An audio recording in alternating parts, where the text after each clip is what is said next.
آج کی اس ویڈیو میں ہم پیش کریں گے آپ کے لیے حضرت ہود علیہ السلام کا مکمل قصہ۔ اس قصے میں ہم آپ کو بتائیں گے کہ حضرت نوح علیہ السلام کے بعد کیا ہوا، قوم عاد کی ناشکری، قوم عاد کی دشمنیاں، قوم عاد کے محلات کیسے تھے، حضرت ہود علیہ السلام کب مبعوث ہوئے، حضرت ہود علیہ السلام کی دعوت اور قوم کا جواب، حضرت ہود علیہ السلام کی دنائی، حضرت ہود علیہ السلام کا ایمان، قوم عاد کی ضد اور قوم عاد پر عذاب۔ یہ سب چیزیں ہم آپ کو آج کی اس ویڈیو میں تفصیل کے ساتھ بتائیں گے، لہٰذا آج کی یہ ویڈیو پورے دھیان کے ساتھ آپ دیکھیں۔ اللہ تعالیٰ نے نوح علیہ السلام کی اولاد میں برکت عطا کی تو وہ زمین میں پھیل گئی۔ اس میں سے ایک قوم ہوئی جسے قوم عاد کہا جاتا تھا۔ وہ بڑے طاقتور لوگ تھے، گویا کہ ان کے جسم لوہے کے بنے ہوئے تھے۔ وہ ہر چیز پر غلبہ پا لیتے اور کوئی ان پر غلبہ نہ پا سکتا تھا۔ وہ کسی سے نہ ڈرتے تھے اور ہر کوئی ان سے ڈرتا تھا۔ اللہ تعالیٰ نے قوم عاد کے لیے ہر چیز میں برکت ڈال دی۔ قوم عاد کے اونٹوں اور بکریوں نے وادی کو بھر دیا تھا، قوم عاد کے گھوڑوں نے میدان کو بھر دیا تھا، قوم عاد کی اولاد نے گھروں کو بھر دیا تھا۔ جب قوم عاد کے اونٹ اور ان کی بکریاں چراگاہ کی طرف نکلتیں تو بڑا ہی خوبصورت منظر ہوتا تھا۔ جب صبح کے وقت بچے کھیلنے کے لیے نکلتے تو بہت ہی خوشنما منظر ہوتا تھا۔ قوم عاد کی زمین بھی سرسبز و شاداب اور خوش منظر تھی، اس میں بہت سے باغات اور چشمے تھے۔ لیکن قوم عاد نے ان ڈھیر ساری نعمتوں پر اللہ کا شکر ادا نہ کیا۔ قوم عاد طوفان کی کہانی بھول گئی جو انہوں نے اپنے باپ دادا سے سن رکھی تھی اور جس کے نشانات انہوں نے زمین میں بچشم خود دیکھے تھے۔ وہ بھول گئے کہ اللہ تعالیٰ نے نوح علیہ السلام کی امت پر طوفان کیوں بھیجا تھا۔ وہ بتوں کو پوجنے لگے جس طرح کہ نوح علیہ السلام کی امت بتوں کی پوجا کیا کرتی تھی۔ وہ اپنے ہاتھوں کے ساتھ پتھر سے بت تراشا کرتے تھے، پھر انہیں سجدہ کیا کرتے تھے اور ان کی عبادت کیا کرتے تھے۔ وہ ان بتوں سے اپنی ضرورتوں کی بھیک مانگتے، انہیں پکارتے اور ان کے لیے جانور ذبح کرتے، غرض ہے کہ وہ نوح علیہ السلام کی قوم کے نقش قدم پر چلنے لگے۔ ان کی عقل و دانش انہیں بتوں کی عبادت سے روکتی نہیں تھی، ان کی عقل ان کی رہنمائی نہیں کرتی تھی۔ وہ دنیا کے بارے میں عقل مند اور دین کے بارے میں کون ذہن تھے۔ قوم عاد کی طاقت خود ان کے لیے اور دیگر لوگوں کے لیے وبال بن گئی، اس لیے کہ وہ اللہ اور آخرت پر ایمان نہیں رکھتے تھے۔ بھلا ظلم سے ان کو کیا چیز روکتی؟ آخر سرکشی سے انہیں کون سی چیز روکتی؟ وہ لوگوں پر ظلم کیوں نہ ڈھاتے؟ وہ اپنے سے بڑھ کر کسی کو کچھ نہیں سمجھتے تھے۔ وہ جنگل کے وحشی جانوروں کی مانند تھے جن کا بڑا چھوٹے پر ظلم کرتا ہے اور طاقتور کمزور کو مارتا ہے۔ جب وہ لڑائی کرتے تو کھیتی باڑی اور پیداوار کو تباہ و برباد کر دیتے تھے۔ جب یہ کسی بستی میں داخل ہوتے تو اس میں فساد برپا کر دیتے، اس بستی کے عزت والوں کو ذلیل و رسوا کر دیتے۔ کمزور ان کے شر سے ڈرتے تھے اور ان کے ظلم سے بھاگتے تھے۔ ان کی طاقت خود ان کے لیے اور دیگر لوگوں کے لیے وبال بنی ہوئی تھی۔ یہی حالت ہر اس شخص کی ہوتی تھی جو اللہ سے نہیں ڈرتا تھا اور آخرت پر ایمان نہیں رکھتا تھا۔ قوم عاد کا کھانے پینے اور کھیل کود کے علاوہ کوئی مشغلہ نہیں تھا۔ وہ ایک دوسرے پر بلند محلات اور کھلے گھر بنانے میں فخر محسوس کرتے تھے۔ ان کی مال و دولت پانی، مٹی اور پتھر میں ضائع ہوتی رہی۔ وہ جہاں بھی خالی گھر یا اونچی زمین دیکھتے تو وہاں پر اپنا بلند و بالا محل تعمیر کروا دیتے تھے۔ وہ یوں گھر بناتے تھے گویا کہ وہ اس میں ہمیشہ رہیں گے اور کبھی نہیں مریں گے۔ وہ بلا ضرورت گھر بناتے تھے۔ جو بھی ان کے گھروں کو اور ان کے محلات کو دیکھتا تھا وہ پہچان جاتا تھا کہ یہ لوگ آخرت پر ایمان نہیں رکھتے۔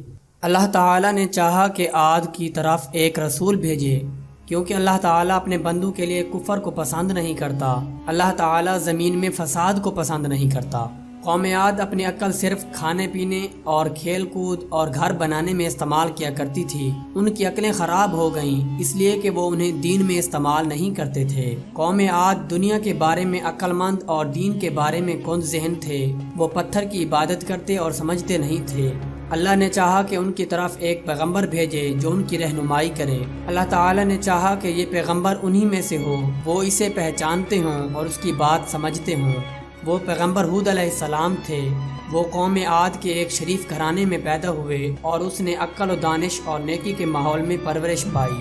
حضرت ہود علیہ السلام اپنی قوم میں کھڑے ہوئے دعوت دینے لگے اور فرمانے لگے، اے میری قوم، اللہ کی عبادت کرو، اس کے سوا تمہارا کوئی معبود حقیقی نہیں۔ حضرت ہود علیہ السلام نے کہا، اے میری قوم، تم پتھروں کی کیوں عبادت کرتے ہو؟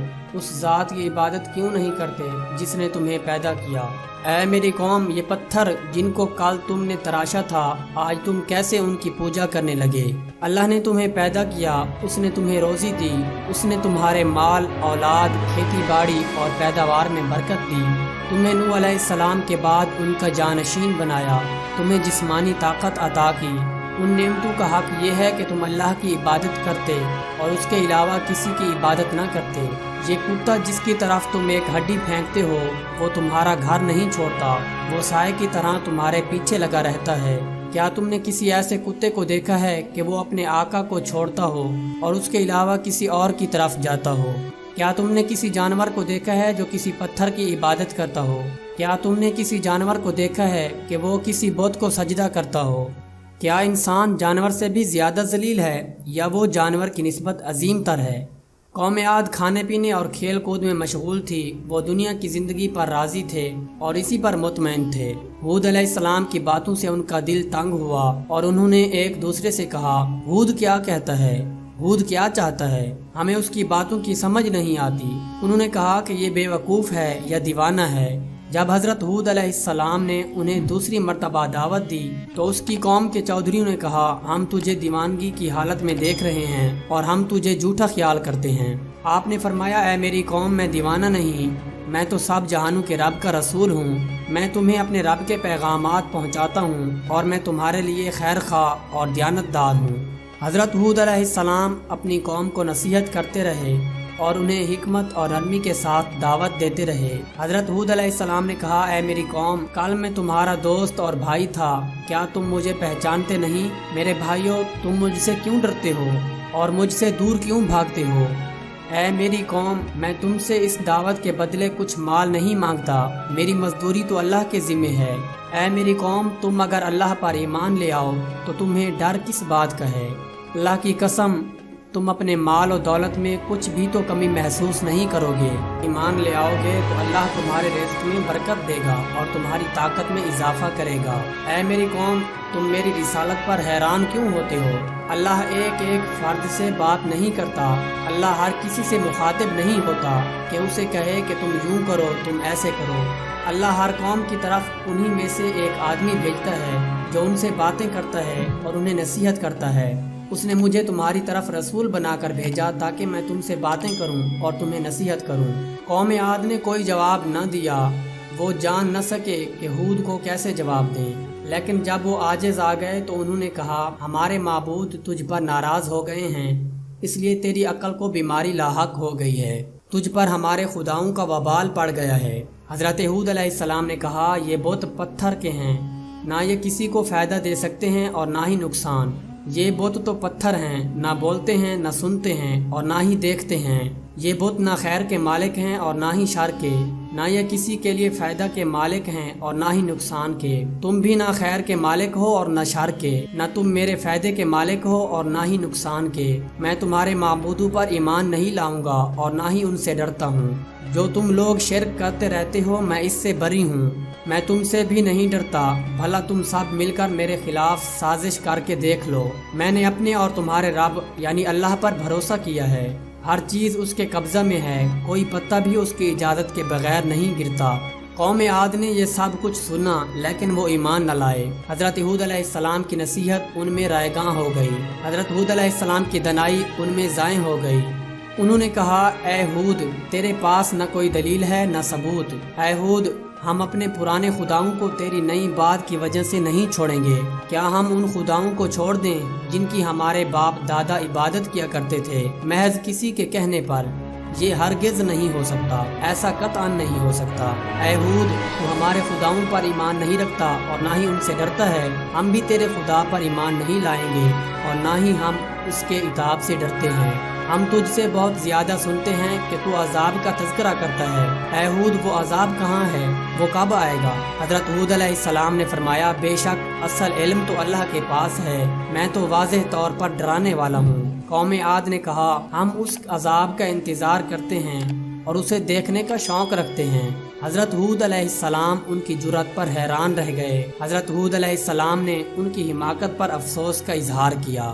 قوم عاد پر قحط سالی نازل ہو گئی۔ قوم عاد ہر روز بارش کا انتظار کرتی اور وہ آسمان کی طرف دیکھتے رہتے، انہیں کوئی بادل کا ٹکڑا دکھائی نہ دیتا۔ ایک دن انہوں نے ایک بادل دیکھا کہ وہ ان کی طرف آ رہا ہے۔ وہ بہت خوش ہوئے، انہوں نے شور مچایا، یہ بارش کا بادل ہے، یہ بارش کا بادل ہے۔ لوگ خوشی سے ناچنے لگے۔ انہوں نے ایک دوسرے سے پکار کر کہا، وہ دیکھو بارش کا بادل، ہائے رے بارش کا بادل۔ لیکن ہود علیہ السلام نے ان سے کہا یہ رحمت کا بادل نہیں ہے بلکہ یہ ہوا ہے جس میں دردناک عذاب پوشیدہ ہے۔ اور ایسے ہی ہوا، تیز ہوا چلی۔ لوگوں نے اس جیسی آندھی پہلے کبھی نہیں دیکھی تھی اور نہ ہی سنی۔ ایسی تیز آندھی چلی کہ درخت اکھاڑنے لگی، گھر گرانے لگی اور جانوروں کو اٹھا کر دور دراز مقام پر پھینکنے لگی۔ صحرا کی ریت اڑی، اس نے دنیا کو تاریک کر دیا، انسان کو کچھ نہ دکھائی دیتا۔ ان پہ روب طاری ہو گیا، وہ اپنے گھروں میں داخل ہوئے اور دروازے بند کر لیے۔ بچے اپنی ماؤں کے ساتھ چمٹ گئے اور لوگ دیواروں کے ساتھ چمٹ گئے اور لوگ کمروں میں داخل ہو گئے۔ بچے رونے لگے، مائیں چیخ رہی تھیں اور مرد دعائیں اور فریادیں کر رہے تھے۔ گویا کہ کہنے والا کہہ رہا ہے، آج اللہ کے عذاب سے کوئی بچانے والا نہیں۔ یہ صورتحال 7 راتیں اور 8 دن رہی۔ ساری قوم مر گئی۔ ان کے قد کھجور کے ان درختوں کی مانند تھے جو زمین پر گرے پڑے ہوں۔ یہ بہت ہی عجیب و غریب منظر تھا۔ لوگ مرے پڑے تھے اور پرندے انہیں کھا رہے تھے۔ گھر ویران تھے اور الو ان میں بسیرا کر چکے تھے۔ حضرت ہود علیہ السلام اور مومن اپنے ایمان کی وجہ سے نجات پا گئے۔ قوم عاد اپنے کفر اور ضد کی وجہ سے ہلاک ہو گئی۔